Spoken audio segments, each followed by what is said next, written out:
Hello my friends, and welcome back to the long neglected Meerkat Musings YouTube channel. I am your host Ben, aka Daft Timon, and we're sort of hopefully finally back with a video series to accompany my worldwide amazing, very popular, award-winning Meerkat Muse on meerkatmusings.co.uk. I say award-winning and all that kind of stuff, but it's actually made up. I don't think that I have won a single award for my blogging, and I don't ever expect to. But you know what? It sounds good and impressive, doesn't it? So, anyway, moving swiftly on.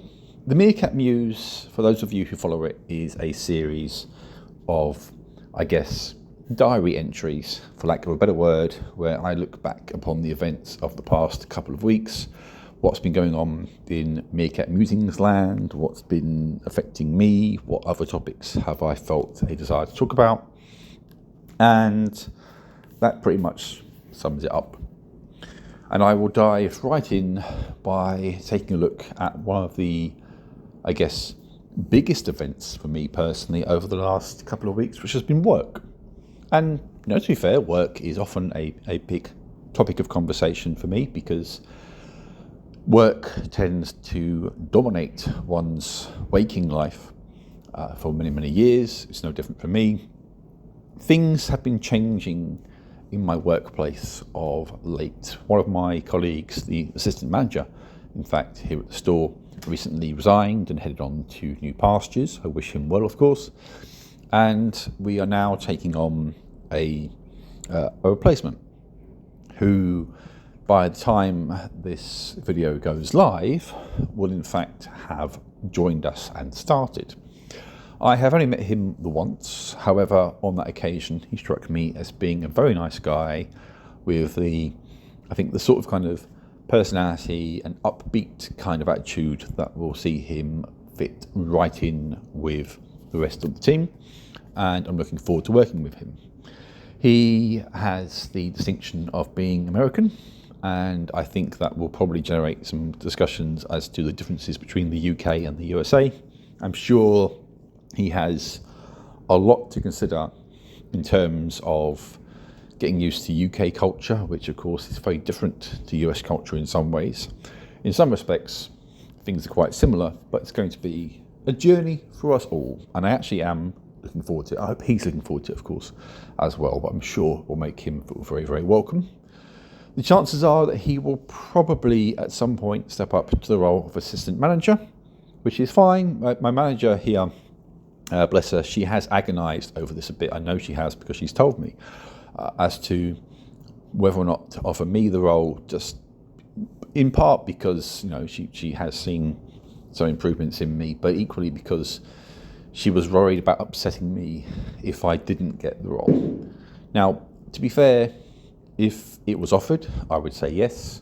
But equally, however, I'm not the sort of person that will get kind of stressed out or upset if I'm not offered it. And to be absolutely fair as well to the new guy, I think he would be a great assistant manager. He needs to get into the role, of course, first, prove himself a bit, which is absolutely fair enough. But I think that he can be a very good assistant manager. I think he has a lot of experience in this industry, and I would have no problem with him getting that job. None whatsoever.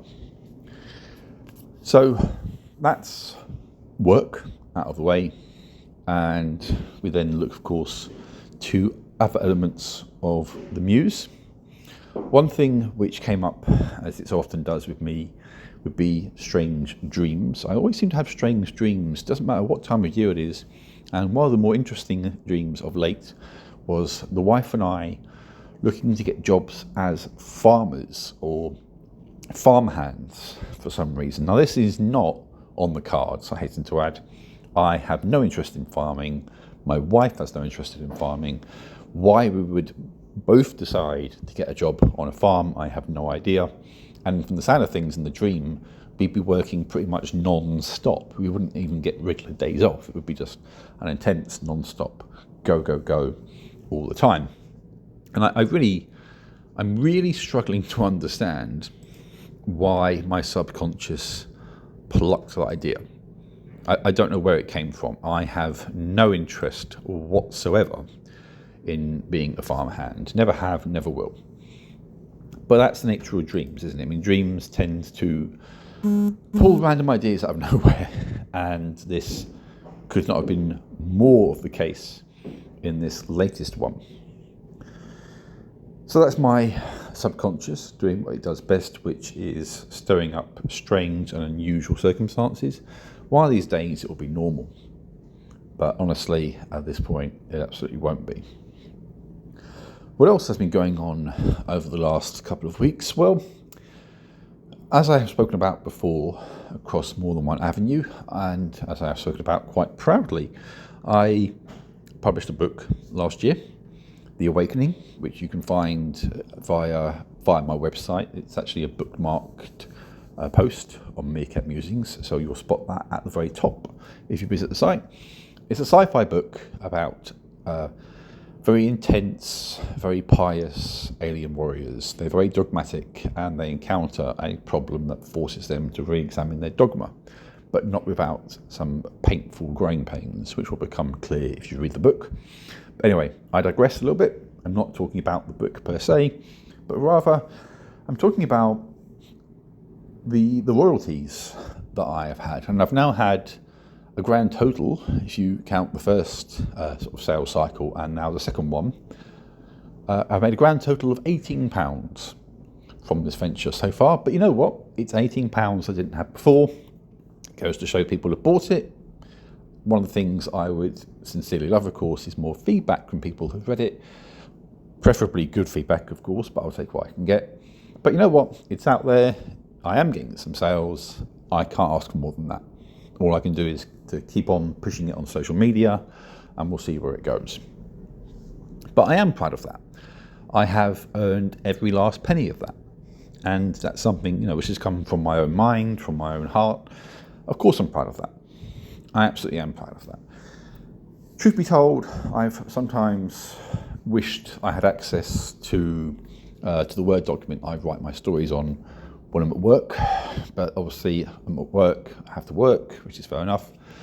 It's tougher on occasions where I'm lone trading, which has come up recently, which can't be helped because where the assistant manager left, it meant that between him going and sort of holidays and sickness, that we've had to do lone trading days. It can't be helped. The biggest problem with lone trading, it's not actually stress, although sometimes there's the danger of getting stressed if you're not careful. The biggest problem with lone trading is boredom. It's very, very easy to twiddle your thumbs and do nothing. I have tried to avoid that. There's a few projects I can look into. There's always cleaning to do, of course, and there's still the odd customer query and inquiry to deal with. So I have been trying to stay busy. Not always, as I say, the easier things to do, but that's what I've tried to do over the course of my lone trading experiences. And ultimately, as I say, it's not too bad. It could be a lot worse.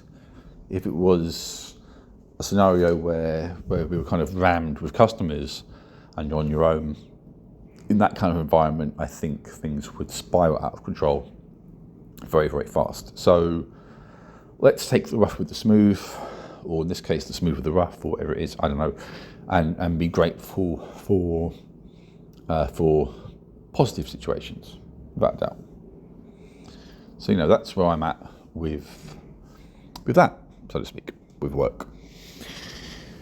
We move on from work and all the kind of lone trading in October to a different October situation, which is the unseasonably warm weather we're having in October here in the UK, with temperatures actually reaching, in some cases, 25 degrees, which doesn't sound amazingly high, but for October, I would argue that it is. And this is a continuation of a rather warm September as well. In some parts of Europe, they're still getting 30 degrees in October. As a matter of fact, I think that's the case in places like Portugal, Turkey, and other such locations.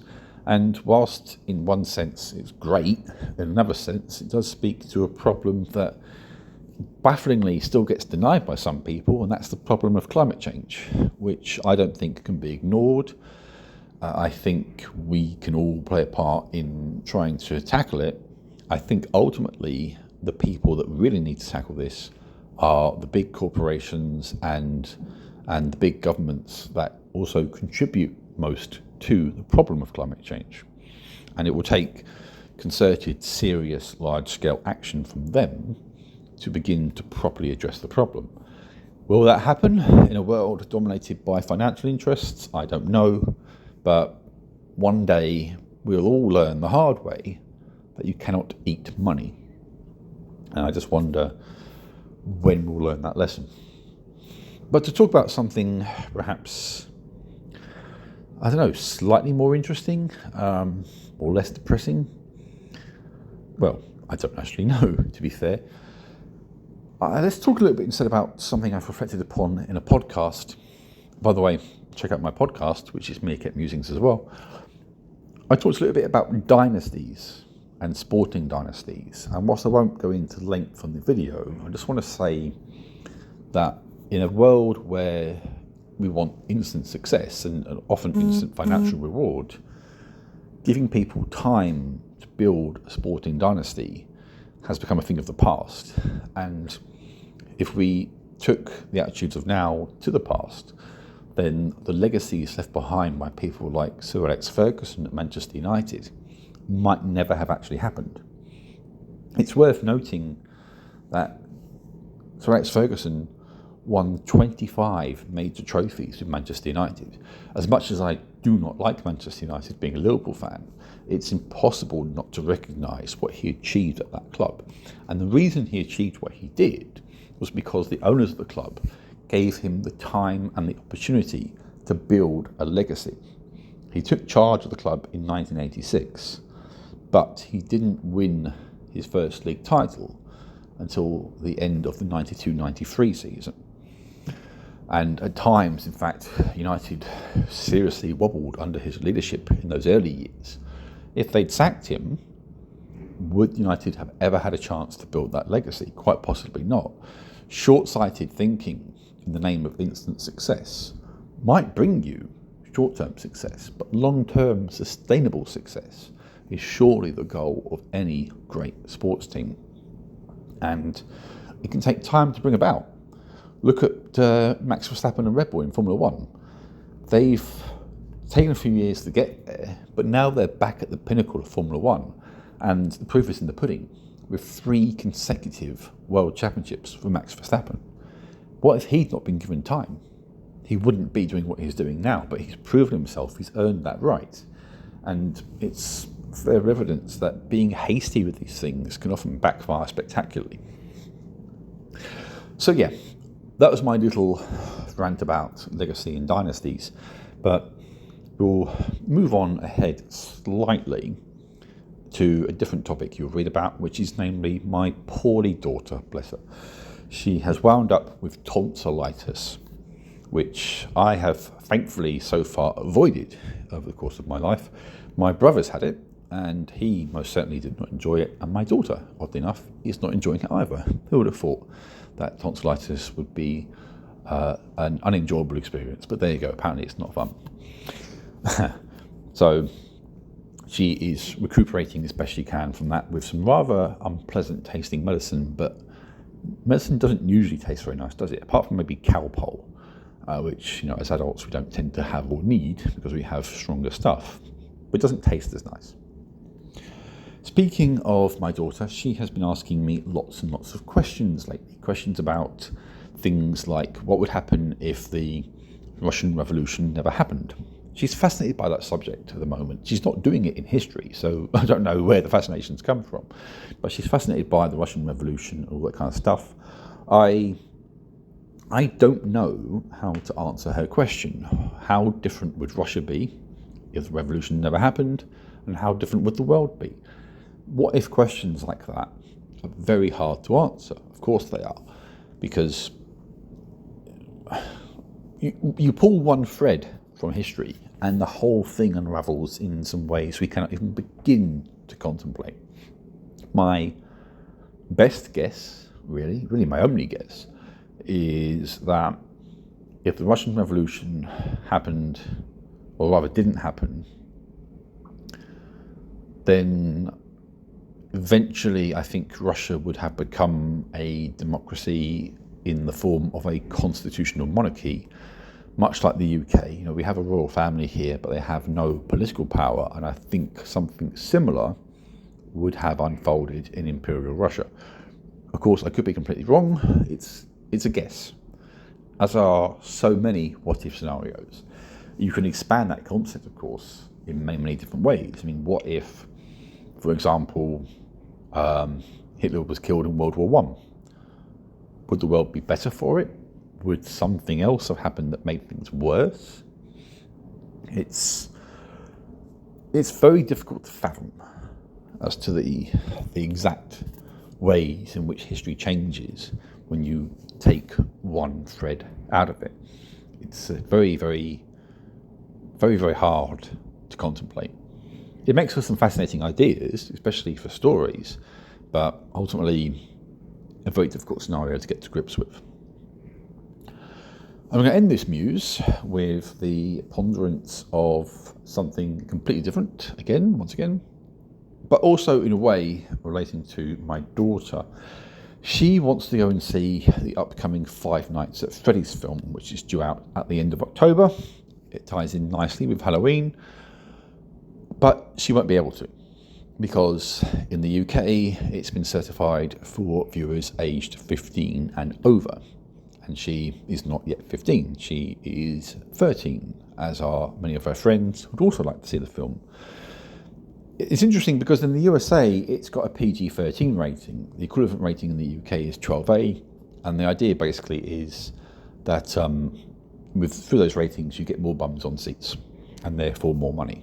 So I imagine the studio releasing the FNAF film is going to be quite disappointed as well, because it's a dent in their income.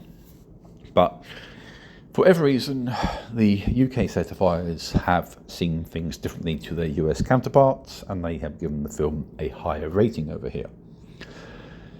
So I have a grumpy 13-year-old to deal with, but I must also say that I also have a measure of relief. You see, the games are filled with all kinds of horrible jump scare moments and horrible creatures. It's a very gruesome set of storylines actually with this lore, and I am not too gutted to be avoiding the film. I won't avoid it forever, because I can guarantee you that as soon as it comes out on Blu-ray or via streaming services, I'm going to be made to watch it. I know I am, but for the time being at least, I get to avoid the perils of being jump scared every 5 minutes. Although I say that, but one of the things my wife has taken to lately, I mean, she's done it for years, but she's ramped it up a notch recently, is jump scaring me. She absolutely loves to do that, because my reactions are, I must say, they are very entertaining. Although I'm sure it's not good for my adrenaline levels, not one single damn bit. But that's what I get for being so easily jump scared, I guess. I am a metaphorical punching bag in that respect. But then, meerkats are jittery creatures. So in that sense, it makes perfect sense that I should be easy to scare. It's my own fault, I guess, in that sense, but there you go. Hey ho. So that kind of wraps up this first video Meerkat Muse. I dare say that I put things more clearly in written form than in video form, so I would ask you to keep an eye out on www.meerkatmusings.co.uk, where it's all probably a lot easier to follow and makes more sense. On the other hand, it might be just as nonsensical there as it is here, because I do tend to take a somewhat scattered approach to so many things. I guess that's just the nature of being half man, half meerkat. My brain goes a million miles a minute, but usually in several different directions at once. And there is a thought upon which to leave you with. So I hope you've enjoyed this first video edition of the Meerkat Muse. If you have indeed enjoyed, then I ask that you leave a like and subscribe. That would be greatly appreciated. I ask that you share far and wide if you are so inclined to do so. And I hope that you look forward to fresh content on this channel over the course of the coming weeks, months and years perhaps. We'll see how that goes. Thank you for watching. I hope you have a wonderful morning, noon or night, depending on where and when you are watching this. And I shall provide you with fresh, insightful gibberish in the not so distant future. Thank you.